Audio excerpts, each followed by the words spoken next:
오늘 주시는 하나님 말씀은 누가복음 21장 29절부터 31절입니다. 이에 비유로 이르시되 무화과 나무와 모든 나무를 보라. 싹이 나면 너희가 보고 여름이 가까운 줄을 자연히 아나니 이와 같이 너희가 이런 일이 일어나는 것을 보거든 하나님의 나라가 가까이 온 줄을 알라. 아멘. 이렇게 초대해 주셔서 감사하고 또 귀한 헌금으로 저희 교회와 또 사역에 함께 해 주셔서 진심으로 또 감사드립니다. 제가 하나님의 말씀을 준비했는데요.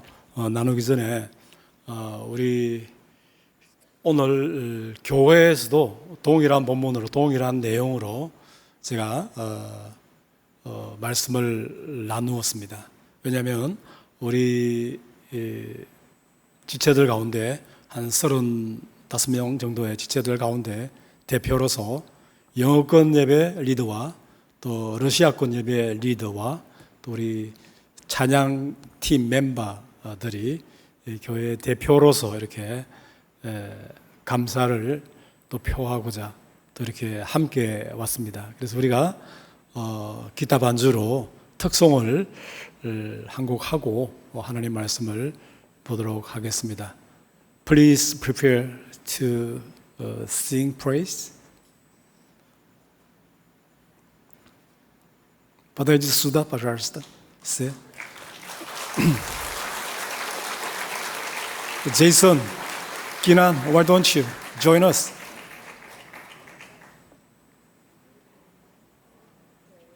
기타를 저걸 사용하면 될까요? 우리 형제가 기타를 연주를 하고 Kinan, why don't you join us? Please come on.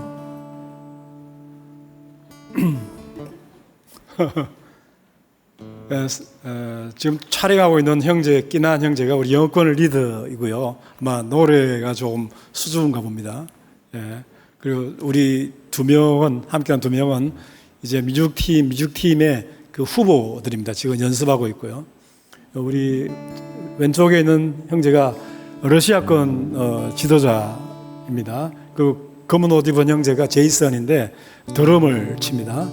그리고 우리 기타를 치는 형제가 우리 찬양을 리드하는 찬양팀의 리드이고요. 우리 지금 마이크를 잡은 자매가 제가 주일에 영어로 설교를 하면 러시아어로 통역을 합니다. 간혹 제가 또 러시아로 설교하면 또 영어로 통역을 하고 그렇게 하고 있습니다. 저 자매와 우리 안드레이 형제는 부부입니다.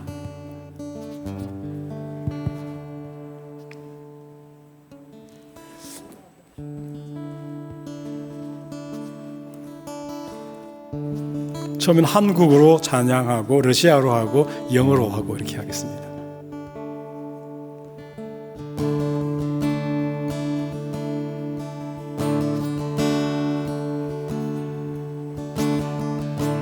굉장히 수줍어하죠.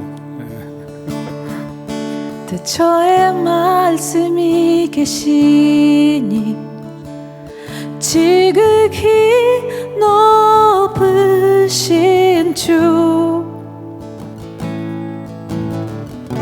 만물의 감주인 주 영광 예수 나타내셨네. 그 이름 아름답도다. 그 이름 아름답도다. 나의 왕 예수 그리스도 그 이름 아름답도다. 비교할 수 없네. 그 이름 아름답도다. 예수의 이름.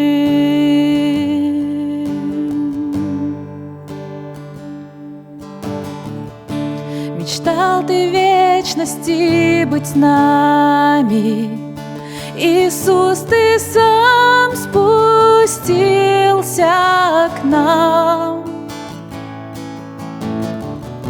Твоя любовь покрыла грех мой.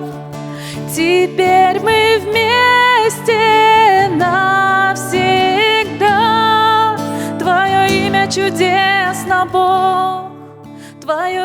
чудесно, Бог, Ты царь мой Иисус Христос. Твое имя чудесно, Бог, ни с чем не сравнить его. Твое имя чудесно, Бог, Иисус Господь мой. Твое имя чудесно, Бог, Иисус Господь мой.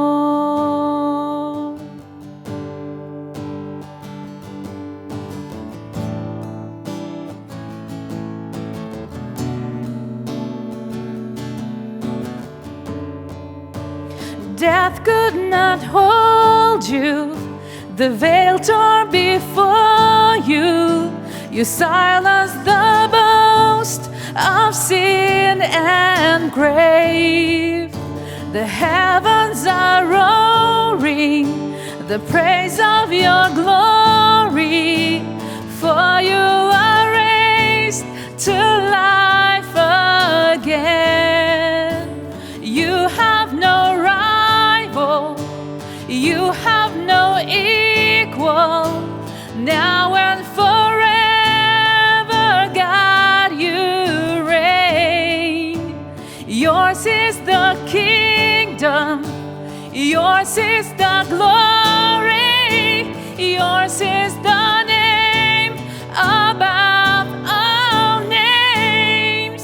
What a powerful name it is, what a powerful name it is, the name of Jesus Christ, my King. What a powerful name it is, nothing can stand against. What a powerful name it is, the name of Jesus.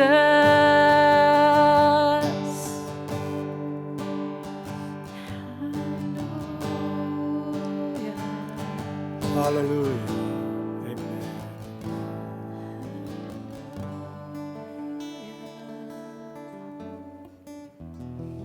네, 감사합니다. 네.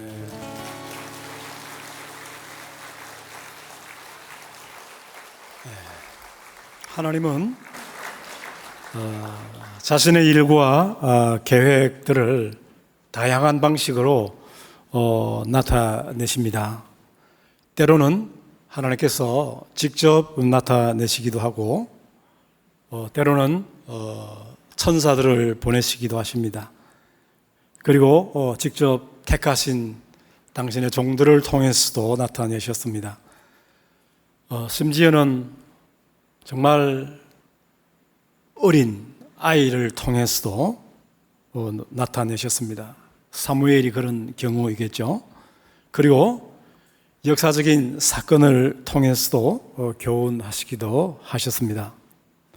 오늘 우리가 읽은 하나님의 말씀 누가복음 21장 29절에서 예수님이 무화과 나무와 모든 나무를 보라고 하십니다.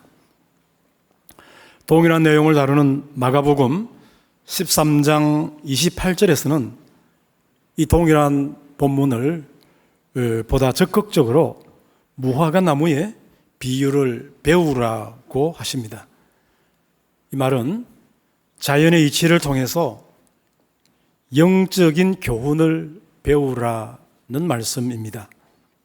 왜냐하면 자연의 이치는 어렵지 않습니다. 그 자연의 이치는 평범한 사람들도 경험적으로 쉽게 잘 이해할 수 있기 때문입니다. 이어서 30절에서는 싹이 나면 너희가 보고 여름이 가까운 줄을 자연히 아나니, 저절로 알게 된다는 이야기입니다. 그리고 다른 12장에서는 동일한 누가복음 12장 54절 55절에서도 유사한 말씀을 하십니다. 또 무리에게 이르시되 너희가 구름이 서쪽에서 있는 것을 보면 곧 말하기를 소나기가 오리라 하나니 과연 그러하고 남풍이 부는 것을 보면 말하기를 심히 더우리라 하나니 과연 그러하니라. 기온에 메말랐던 나무가 새순을 내고 잎사귀가 무성해지면 봄이 오고 또 여름이 온 것을 누구나 압니다. 마찬가지로 오늘날의 시대적 현상을 살펴보면 그 속에 하나님의 영적인 어쩌면 간절한 그 소원과 교훈이 담겨 있음을 깨닫게 됩니다. 오늘의 본문 31절은 앞에서 예수님이 언급하신 그 종말론적 현상을 너희들이 보게 되면 그 말이죠. 그러면 하나님 나라가 가까이 온 줄을 알아야 한다고 하십니다. 31절 이렇습니다. 이와 같이 너희가 이런 일이 일어나는 것을 보거든 하나님의 나라가 가까이 온 줄을 알라. 하나님의 백성은 어느 때나 한결같이 시대를 읽어내는 관점 혹은 능력을 가져야 합니다. 이런 관점을 잃어버리면 하나님의 책망을 들을 것이 분명합니다. 왜냐하면 누가복음 12장 56절에 이렇게 말하기 때문입니다. 외식하는 자여 너희가 천지의 기상은 분간할 줄 알면서 어찌 이 시대는 분간하지 못하느냐 라고 말씀하시기 때문입니다. 이제 우리의 시선을 오늘날 우리의 시대로 잠시 돌려보십시다. 오늘날 세계는 과거의 어느 때보다도 더욱 가까운 한마을, 즉 지구촌이 되었습니다.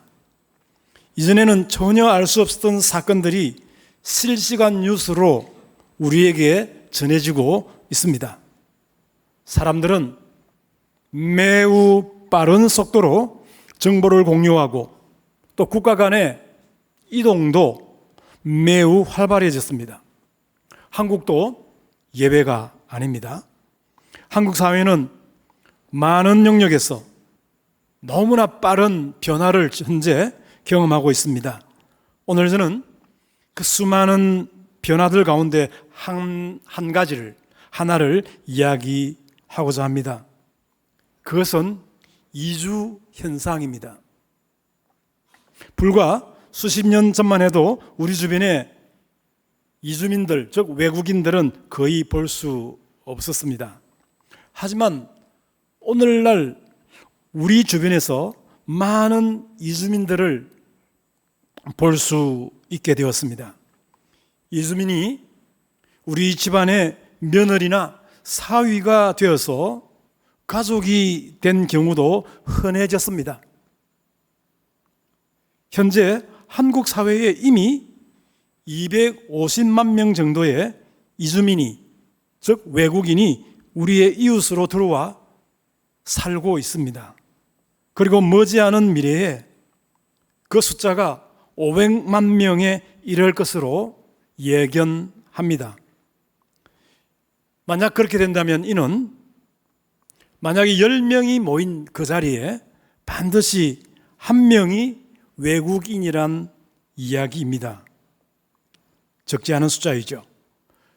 그럼에도 불구하고 이주의 개념이 아직은 우리에게 생소하게 느껴질 수 있습니다. 그래서 다른 많은 학자들의 이야기, 이런 이론들 제가 알고 있습니다만은, 그러나 이주에 대한 성경적 관점을 간략하게나마 한번 확인해 보기를 원합니다. 사랑하는 모든 민족교회 성도 여러분, 이주 현상은 인류의 시조인 아담에 의해서 시작되어서 현재까지 계속되고 있는 자연스러운 현상입니다. 구약 성경의 족장들의 삶이 이주자의 삶이었습니다. 그래서 그들은 빌딩이나 정주 형태의 가옥을 짓지 아니하고 텐트를 치고 살았습니다. 믿음의 조상이라 불리는 아브라함의 삶도 마찬가지였습니다. 히브리서 11장 8절에서 이렇게 코멘트하고 있습니다. 믿음으로 아브라함은 부르심을 받았을 때에 순종하여 장래의 유업으로 받을 땅에 나아갈새 갈 바를 알지 못하고 나아갔으며, 그리고 13절에서 히브리서 11장 13절에서 이렇게 말하고 있습니다. 이 사람들은 구약의 족장들을 이야기하는 것이겠죠. 이 사람들은 다 믿음을 따라 죽었으며 약속을 받지 못하였을 때 그것들을 멀리서 보고 환영하며 또 땅에서는 외국인과 나그네임을 정언하였으니, 여기서 땅에서는 외국인과 나그네임을 저희들이 삶으로 증명해 내었다, 그렇게 이야기하는 것입니다. 신약에서 사도 바울의 삶도 마찬가지입니다. 대표적 구절로서 빌립보서 3장 20절을 우리가 보게 되면, 그러나 우리의 시민권은 하늘에 있는지라 거기로부터 구원하는 자 곧 주 예수 그리스도를 기다리노니, 바울은 그렇게 고백합니다. 타락한 인류의 본성적 특성은 정주의 삶을 원합니다. 한 안정된 장소에 정착해서 평온하게 그렇게 살기를 원한다는 것입니다. 그래서 타락한 인류는 그런 삶을 지향했습니다. 바벨탑 건설을 시도했던 것이 가장 대표적인 예로 들 수 있을 것입니다. 하지만 하나님의 백성의 삶의 본질적 속성은 정주가 아닌 이주의 삶입니다. 왜냐하면 하나님의 백성의 본향과 시민권은 이 땅이 아니라 하나님이 계신 하늘에 속해 있기 때문입니다. 그러므로 우리 그리스도인은 이주 현상을 이질적이거나 아주 특이한 현상으로 이해하지 말아야 합니다. 오히려 이주는 더 나은 삶을 찾아 나선 순례자의 삶처럼 이해하고 받아들이는 것이 맞습니다. 다만 이 땅에서의 우리의 자신의 삶도 결국은 더 나은 본향을 찾는 하나의 과정임을 드러내는 그 과정으로서 인식하며 살아야 할 필요가 있습니다. 히브리서 11장 16절에서 이렇게 결론 짓습니다. 그들이 이제는 더 나은 본향을 사모하니 곧 하늘에 있는 것이라. 이러므로 하나님이 그들의 하나님이라 일컬음 받으심을 부끄러워 아니하시고 그들을 위하여 한 성을 예비하셨느니라. 그러므로 우리가 이 땅에서 나그네와 이방인으로 사는 동안 꼭 기억해야 할 것이 있습니다. 그것은 우리가 이 땅에 사는 동안에 얼마나 많이 소유하는가, 얼마나 많은 명예를 얻는가, 그것이 중요한 것이 아닙니다. 중요한 것은 이 땅에 그 무엇과도 비교할 수 없이 영화롭고 지극히 복된 삶을 예비하신 하나님이 기다리시는 그곳이 우리의 영원한 본향임을 우리의 삶을 통해서 잘 드러내는 것이 성공적인 삶이라는 사실입니다. 이주는 뿌리채 뽑혀서 다른 토양에 다시 옮겨 심겨지는, 다시 뿌리를 내려야 하는 나무와 같은 그러한 삶입니다. 우리 모두는 예외 없이 에덴에서 우리의 삶의 근본적인 뿌리가 송두리째 뽑혔던 사람들입니다. 그리고 광야 같은 그 환경에서 처절한 어쩌면 삶을 살면서 다시 그 척박한 토양에 우리의 신앙의 뿌리를 다시 내려야 하는 자들입니다. 하지만 우리가 영원히 뿌리를 내리고 안식할 곳은 하나님이 기다리시는 하늘의 도성임을 우리는 반드시 기억해야 합니다. 다시 오늘의 본문으로 돌아가서 무화과나무의 비유를 배우라고 하신 주님의 말씀을 한국 교회의 사명으로 주어진 그 선교적 관점으로 한번 풀어서 이해를 해보고 싶습니다. 31절에서 이와 같이 너희가 이런 일이 일어나는 것을 보거든 하나님의 나라가 가까이 온 줄을 알라 그랬습니다. 이 말을 다음과 같이 풀어서 읽어보면 좋겠습니다. 이와 같이 너희가 주변에서 많은 이주민이나 외국인이 보이거든 그들을 너희들이 직접 보게 되거든 이주민 선교 시대가 이미 이 땅에 도래한 줄을 알라. 그렇게 저는 이 본문을 풀어서 오늘 선교적 관점에서 이렇게 말씀드리고 싶습니다. 이주민 선교는 선교 전략상 매우 중요합니다. 그리고 매우 효과적입니다. 효율성으로 따지자면 매우 높은 것이 이주민 선교입니다. 오늘 앞에 나와서 기타를 연주한 우리 마크 형제는 오늘 예배가 우리가 함께 드린 마지막 한국에서의 예배였습니다. 이제 화요일에는 자신의 고국 필리핀으로 돌아갑니다. 돌아가서 휴식을 일정 기간 가지고 바라기는 우리가 기도하는 바는 다시 두 번째 그 계약을 잘 맺어서 다시 한국으로 5년의 그 계약 기간을 확보하고 다시 돌아올 수 있도록 우리가 기도하고 또 기다리고 있습니다. 그러나 돌아올 수 있을지 없을지는 하나님만이 아십니다. 참으로 제가 볼 때도 이 형제와 우리 찬양팀으로 인해서 우리의 예배가 주일마다 얼마나 영광스럽고 얼마나 행복하고 얼마나 하나님의 은혜가 부유한 줄을 함께 누리며 우리가 찬양으로 예배를 오픈하고 말씀과 기도로 예배를 채워나가는 그런 시간들을 우리가 가졌습니다.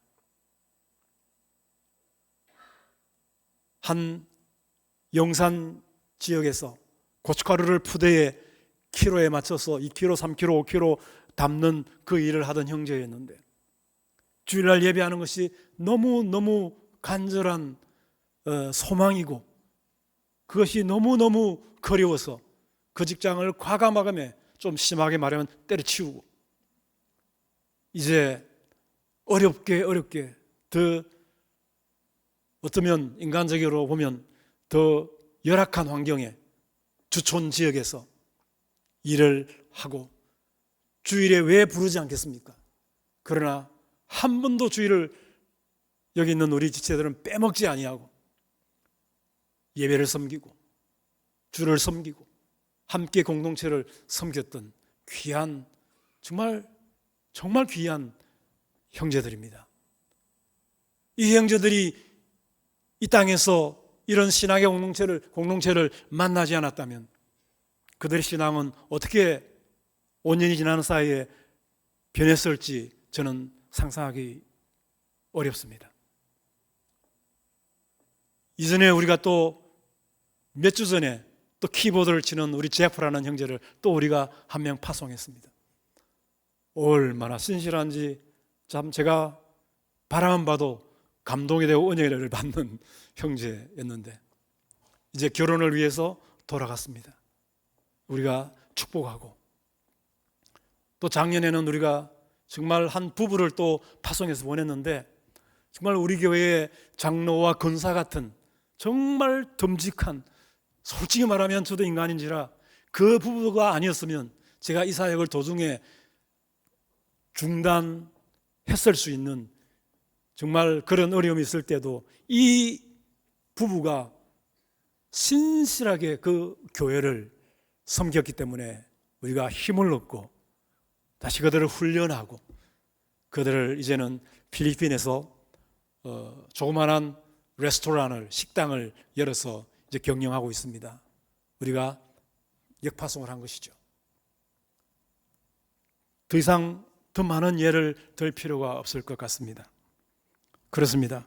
이수민 선교는 그런 의미에서 선교 전략상 한국 교회에게 주어진 굉장히 적절한 기회에 주어진 좋은 찬스입니다.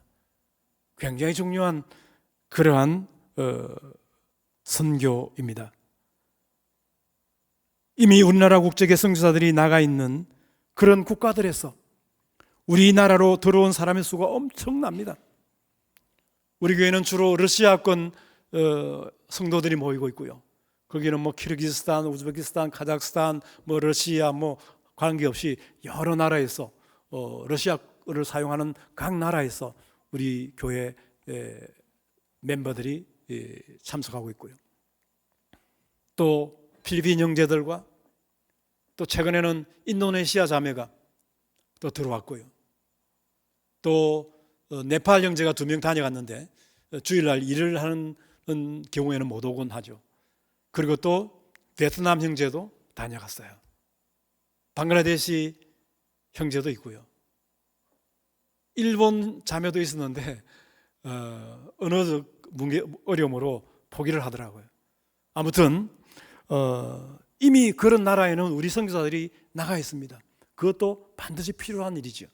그러나 또 한편으로는 오늘 우리 한국 교회가 이 땅에서 그들을 맞이할 수 있다는 것은 놀라운 찬스가 아닐 수 없습니다. 정말 좋은 기회입니다. 그리고 하나님께서 우리에게 주신 축복이고요. 또 그런 어떤 면에서는 하나님의 마음이 얼마나 간절했으면, 얼마나 급했으면 선교사를 보내어서 그들을 주님의 백성으로 이렇게 인도에 들어오는 것만으로는 부족했어. 아예 그 나라의 사람들을 우리나라로 보내주셔가지고 우리가 그들을 맞이하고 우리가 그들을 양육하고 우리가 그들을 다시 축복해서 파송할 수 있는 이런 기회를 직접 우리에게 주신단 말입니까? 하나님의 마음을 느낄 수 있는 부분입니다. 그러므로 빨리 한국의 교회들이 이 성적 관점을 재정리했으면 좋겠습니다. 제가 국내 사역을 하면서 많은 관심과 기도와 후원이 줄어들고 있다는 것은 역설적으로 무엇을 말하는지 이해하실 것입니다. 오히려 저는 제가 카자흐스탄에 있을 때 더 자유로웠고 더 좋았습니다. 그리고 저는 타일랜드에서도 16,000년을 또 섬겼었습니다. 타일랜드 치앙마이에서 저희들의 삶은 너무나 안정되었고 너무나 의미도 있었지만 정말 나이스한 삶이었습니다. 오히려 저는 이 땅 진영 땅에서 오히려 저는 고군분투하고 있다고 감히 말할 수 있습니다. 그러나 반대로 관심은 더 식어지고 후원은 더 줄어들고 있습니다. 빨리 교회들의 선교적 관점이 리쉐이프 돼야 된다. 좀 재조정이 돼야 된다. 그런 생각을 하고 있습니다. 그리고 교회의 인적이거나 물적인 그 자원들을 균형 있게 정말 해외 선교 그러면 무조건 이렇게 올인하는 그런 분위기 속에서 정말 이 땅에 들어온 우리 이주민들을 품고 우리 모든 민족 교회를 향해서 드리는 말씀은 아니죠. 제가 모든 민족 교회가 어떤 교회인지 내가 너무나 잘 알기 때문에 작년 12월 25일에 그 행사를 우리 형제들이 거의 대부분 참석했는데 너무나 좋은 기억을 아직도 가지고 있고 우리가 그 교회에 간다 그러니까 너무 우리가 기대하는 마음으로 우리가 함께하고 있는 것이죠. 무슨 말이 더 많이 필요하겠습니까? 교회마다 어떤 모양으로든 이 인터컬처럴 미니스트리, 이 상호 문화 간 사역을 아니면 복합 문화 사역을 뭐 흔히 말하는 다문화 사역을 좀 감당했으면 참 좋겠습니다. 왜냐하면 소수의 저희들만으로는 너무 버거움을 자주 느끼기 때문입니다. 그렇게 할 때 그것이 한국 사회의 미래를 대비하는 건강한 교회로서 감히 이런 말을 사용합니다. 생존하는 전략이 될 것입니다. 이 땅에 들어온 많은 500만에 육박할 이 이주민들을 품고 섬기는 교회가 앞으로는 건강하고 힘 있는 교회로 자라갈 것이다, 그 말입니다. 그것은 이미 선진국 사회에서, 영어권 사회에서 그것을 증명해 내고 있습니다. 호주 교단에서는 이주민을 품은 교단이, 약했던 교단이 가장 강하고 활발하고 은혜가 넘치는 교단으로 탈바꿈했습니다. 호주의 이야기입니다. 미국의 교회도 시골 교회지만 이주민을 품은 교회들이 왕성하게 200명, 300명을 돌파하는 교회들이 생겨나고 있습니다. 우리 한국 교회, 언제까지 한국인들로만 가득 차서 은혜가 넘치는 시대가 언제까지 보장된다고 개런티할 수 있습니까? 꾸짖는 건 아닙니다, 여러분. 이 시대를 분간하자는 이야기입니다. 이런 점에서 오늘 우리 진영 외국인 교회는